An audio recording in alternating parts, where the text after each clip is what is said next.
नमस्कार स्टूडेंट्स, कैसे हैं आप सब लोग। उम्मीद करता हूँ सब लोग बहुत अच्छे होंगे, पढ़ाई कर रहे होंगे, मेहनत कर रहे होंगे। ठीक है, बोर्ड की तैयारी कर रहे होंगे, कुछ कॉम्पिटिशन्स की तैयारी कर रहे होंगे कुछ बच्चे। तो आज हम एक बड़ा बढ़िया सा टॉपिक करते हैं, ठीक है, जिसका नाम है applications of derivative. Applications of derivative के अंदर जो टॉपिक का नाम है वो है इंक्रीजिंग डिक्रीजिंग फंक्शन। जैसा कि आप सब लोग देख सकते हो, हेडिंग डाल रखी है इंक्रीजिंग डिक्रीजिंग फंक्शन। और इंक्रीजिंग डिक्रीजिंग फंक्शन की हम एक्सरसाइज नंबर 6.2 कर रहे हैं, ठीक है। और इस एक्सरसाइज से 4 मार्क्स का क्वेश्चन बनता है। 4 मार्क्स का क्वेश्चन स्टूडेंट्स बनता ही बनता है, 4 मार्कर यहां से आएगा, ठीक है। केवल इसी टॉपिक से, एप्लीकेशंस ऑफ डेरिवेटिव के एक छोटा सा टॉपिक है ये इंक्रीजिंग डिक्रीजिंग फंक्शन। यहां से कंफर्म है कि एक 4 नंबर का क्वेश्चन बनता है, ठीक। तो करते हैं आज एक्सरसाइज 6.2 स्टार्ट। लेकिन उससे पहले थोड़ी सी हमें नॉलेज होनी चाहिए कि यार ये इंक्रीजिंग फंक्शन क्या होता है और डिक्रीजिंग फंक्शन क्या होता है, और स्ट्रिक्टली इंक्रीजिंग फंक्शन क्या होता है और स्ट्रिक्टली डिक्रीजिंग फंक्शन क्या होता है, ठीक है। चारों के बारे में जानते हैं वन बाय वन, फिर कर देते हैं एक्सरसाइज स्टार्ट। कोई बड़ी परेशानी नहीं है, बड़ा मजा आता है, बहुत मतलब अच्छी एक्सरसाइज है, ठीक है। तो देखो यार, फंक्शन का जो सिंबल होता है वो आपको पता है एफ एक्स होता है ना। मोस्ट ऑफ द टाइम क्या रहता है, एफ एक्स, या कुछ टाइम पर इसको फिर पी एक्स भी बोल सकते हैं यार हम, ठीक है, या फिर जी एक्स भी बोल सकते हैं, एच एक्स भी बोला जाता है। लेकिन मोस्ट ऑफ द टाइम जो भी हमारा क्वेश्चन मिलेगा वो एक्स एफ एक्स नाम से मिलेगा आपको। किसी भी फंक्शन का जो नेम होगा वो एफ एक्स नाम से दिया जाएगा, ठीक है। तो अगर कोई भी फंक्शन है, अगर कोई भी फंक्शन एफ एक्स है, वो इंक्रीजिंग तभी होगा जब स्टूडेंट्स इसका डिफरेंशिएशन, मतलब इसका d by D x, f x का डी बाई डी एक्स क्या होता है, एफ डैश एक्स से शो होता है, उसकी value students greater than equals to 0 आ जाएगी। फंक्शन का अगर आप डेरिवेटिव निकालोगे, मतलब फंक्शन को अगर आप डिफरेंशिएट करोगे, अगर उसकी वैल्यू 0 या 0 से बड़ी आती है, तो इसका मतलब है ये जो फंक्शन होगा, ये जो फंक्शन होगा, ये क्या होगा, इसको हम बोलेंगे इंक्रीजिंग फंक्शन। ये क्या होगा स्टूडेंट्स, ये होगा इंक्रीजिंग फंक्शन। कोई बड़ी बात नहीं है, क्लियर, ओके। अच्छा, अगर अगर इस फंक्शन एफ एक्स की वैल्यू आफ्टर डिफरेंशिएशन 0 से बड़ी आती है, 0 से बड़ी आती है मतलब पॉजिटिव वैल्यू आती है 0 से बड़ी, 0 भी नहीं आ रही है मतलब हमेशा 0 से बड़ी आ रही है। अगर 0 से बड़ी आती है फंक्शन एफ एक्स की वैल्यू, तो हम ऐसे फंक्शन को बोलते हैं स्ट्रिक्टली, एक नया वर्ड आ जाता है strictly, strictly increasing function. Clear है। एफ डैश एक्स, फिर से f dash x greater than equal to 0 है तो हम बोलेंगे सिंपल इंक्रीजिंग फंक्शन। और अगर एफ डैश एक्स 0 से बड़ा है तो हम बोलेंगे क्या, स्ट्रिक्टली इंक्रीजिंग फंक्शन। ग्राफिकली भी समझ लेते हैं, ठीक है। अगर आप कह रहे हो यार ये थ्योरेटिकली समझा रहे हैं सर, तो ग्राफिकली भी यार समझ लो।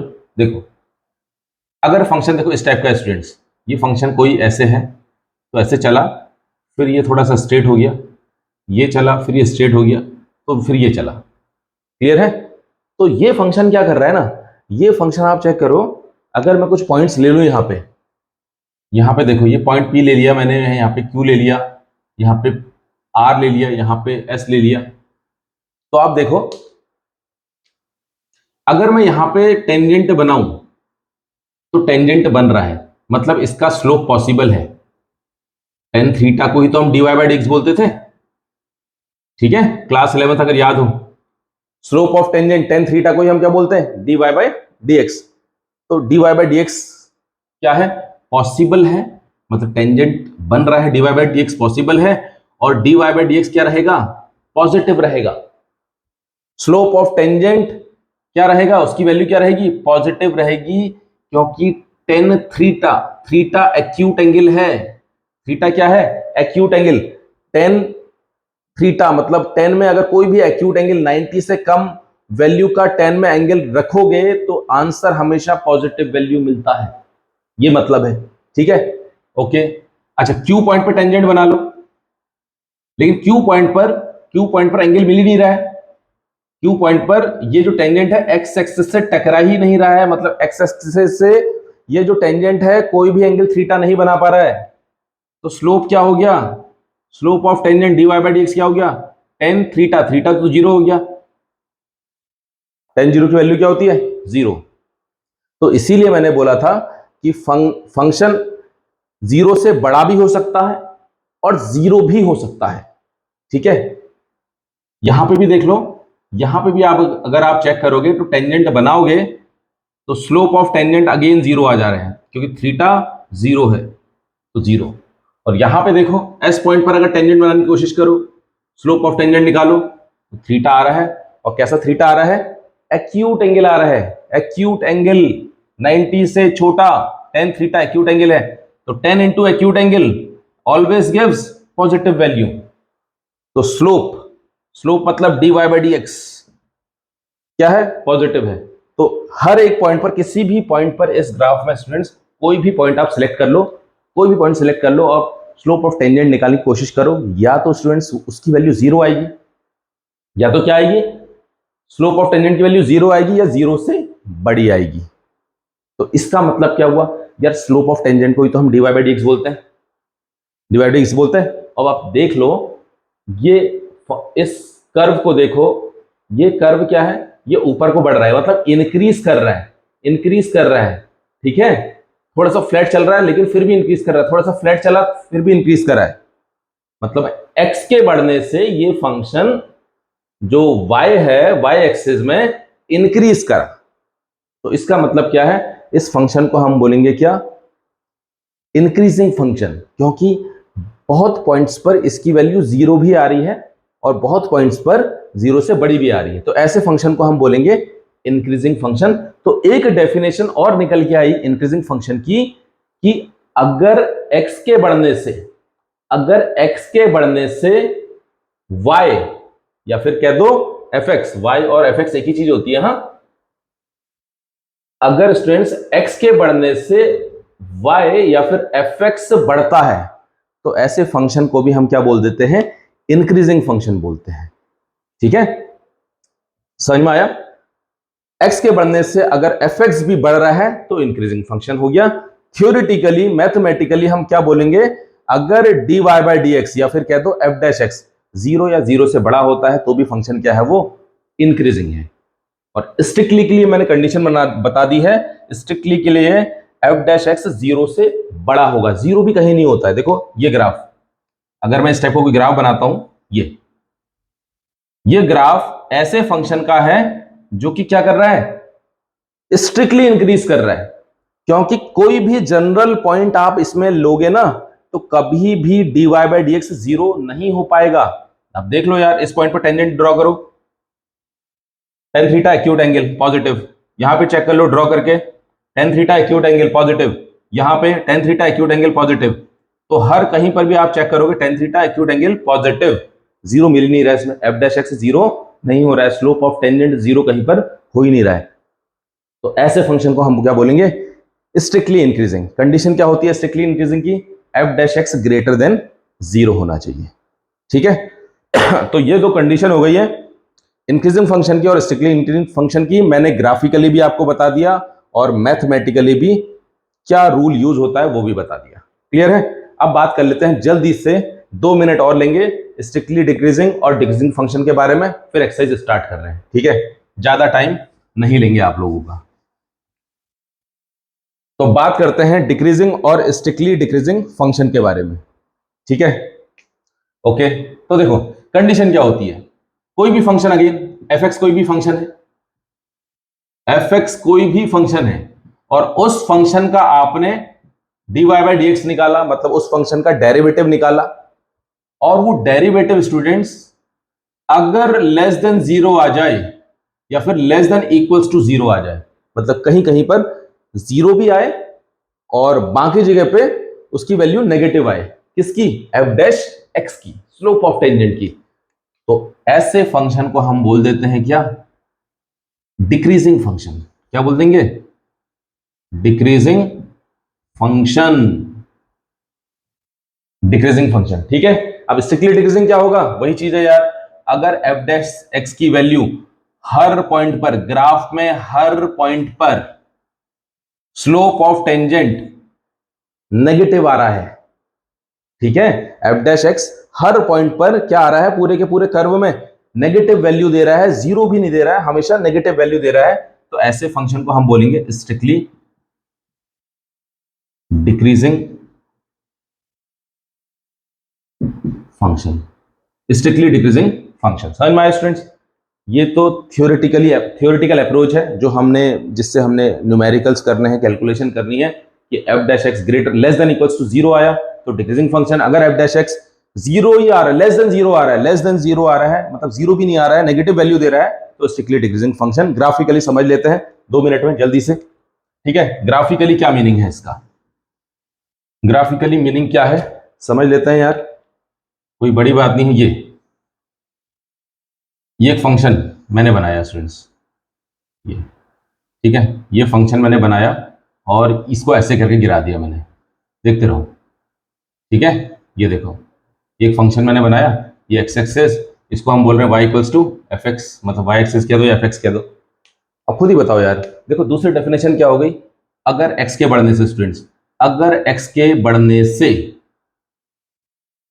एफ एक्स या फिर कहो वाई क्या कर रहा है, डिक्रीज कर रहा है, एक्स के बढ़ने से अगर एफ एक्स डिक्रीज कर रहा है तो ऐसे फंक्शन को हम बोलेंगे डिक्रीजिंग फंक्शन। क्लियर है?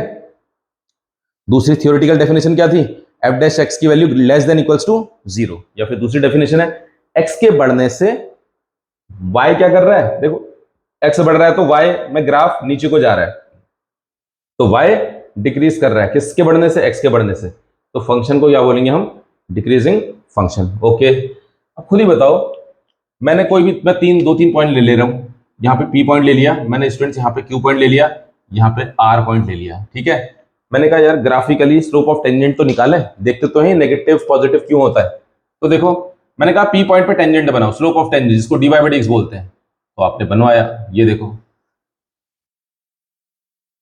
थीटा आया स्टूडेंट्स। थीटा कैसा है, थीटा ऑब्ट्यूस एंगल है, 90 से बड़ा, कैसा एंगल, क्या बोलते हैं, ऑब्ट्यूस एंगल।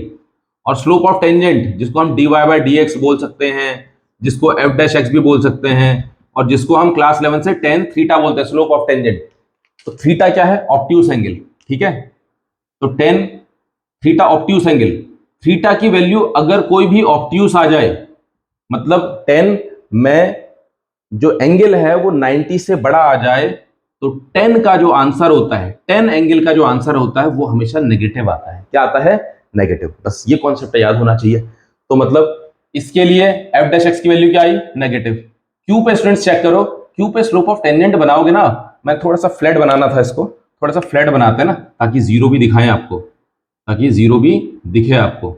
लो स्टूडेंट्स ये, ठीक है, तो मैंने यहाँ पे टेंजेंट बनाया यार, मैंने ये टेंजेंट बनाया क्यू पॉइंट पर, ये टेंजेंट बनाया और ये ऐसे चले गया।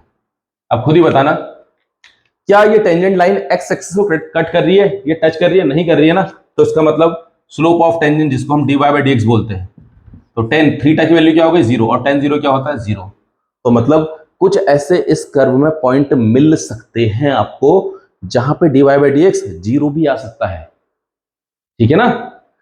तो जीरो भी अगर आ सकता है, बाकी केसेस में अगर नेगेटिव आ रहा है, तो ऐसे फंक्शन को क्या बोलेंगे हम, सिंपल डिक्रीजिंग फंक्शन बोलेंगे, नॉट स्ट्रिक्टली बट खाली डिक्रीजिंग फंक्शन बोलेंगे, क्योंकि बहुत पॉइंट ऐसे भी हो सकते हैं जहां पे slope of tangent d Y by D x क्या आ जाए, जीरो भी आ जाए, जो मैंने आपको चेक करवा दिया, ठीक है। आर पे चेक कर लो यार, आर पे टेंजेंट बना लो, ये टेंजेंट बनाया, फिर से अगेन आप चेक करो कि एक्स एक्सिस से कितना एंगल बन रहा है, या थीटा ऑब्ट्यूस बन रहा है, थीटा क्या हो रहा है, ऑब्ट्यूस, और 10 थीटा की जगह ऑब्ट्यूस एंगल रख दिया तो आंसर क्या आएगा, नेगेटिव वैल्यू। तो ऐसे ही कोई भी जनरल पॉइंट आप चेक करके ले सकते हो, कोई भी जनरल पॉइंट ले लो, या तो D Y by D x negative आएगा, या फिर कुछ पॉइंट्स पर जीरो भी आ सकता है। तो ओवरऑल क्या कंक्लूड कर सकते हैं हम कि यार हमें इस कर्व से केवल दो ही कंडीशन देखने को मिल सकती है कि F dash X less than equals to zero आ सकता है, और इसी कंडीशन को क्या बोलते हैं हम, डिक्रीजिंग फंक्शन। क्या बोलते हैं? Decreasing function. क्लियर है? और स्ट्रिक्टली डिक्रीजिंग के लिए क्या होगा? ग्राफ देखो, जल्दी से मोटा मोटा बता रहे हैं। ये स्ट्रिक्टली डिक्रीजिंग के लिए देखो ग्राफ मैंने ऐसे बना दिया। आप देखो x के बढ़ने से स्टूडेंट्स y क्या कर रहा है? डिक्रीज कर रहा है। और कैसे डिक्रीज कर रहा है? स्ट्रिक्टली। कोई भी जनरल पॉइंट आप चेक कर लो, कोई भी जनरल पॉइंट यार, p ले लो, यहाँ पे q ले लो, यहाँ पे r ले लो, यहाँ पे s ले लो, स्लोप ऑफ टेंजेंट बना के देखो। अरे यार स्लोप ऑफ टेंजेंट बना के देखो, obtuse slope of tangent, tangent तो वही लाइन बनेगी ना, हर जगह टेंजेंट बनाओ, एंगल क्या मिलेगा? ऑब्ट्यूज मिलेगा। और 10 इंटू ऑब्ट्यूज एंगल क्या होता है? नेगेटिव वैल्यू दे देता है किसकी? dy बाय dx की। तो कहीं पर भी जीरो मिल ही नहीं रहा है, तो ऐसे फंक्शन को क्या बोलेंगे हम? स्ट्रिक्टली वर्ड चिपका देंगे। स्ट्रिक्टली क्या? Decreasing function. ठीक है? ठीक है, तो ये बातें हो गई किसके बारे में कि इंक्रीजिंग फंक्शन ग्राफिकली कैसे समझा जाता है, स्ट्रिक्टली इंक्रीजिंग फंक्शन कैसे समझा जाता है, डिक्रीजिंग फंक्शन कैसे समझा जाता है, और स्ट्रिक्टली डिक्रीजिंग फंक्शन कैसे समझा जाता है। ये चीजें हो गई क्लियर। अब करते हैं एक्सरसाइज स्टार्ट, एक्सरसाइज 6.2। ठीक है, लेकिन एक्सरसाइज 6.2 एक काम करते हैं, एक्सरसाइज 6.2 मैं अपने नई वीडियो में इसको करवाऊंगा। ठीक है, ये इंट्रोडक्शन पार्ट हो गया, एक्सरसाइज 6.2 नई वीडियो में करते हैं जो कि बहुत जल्द आ जाएगा। क्लियर है? Okay, thank you so much.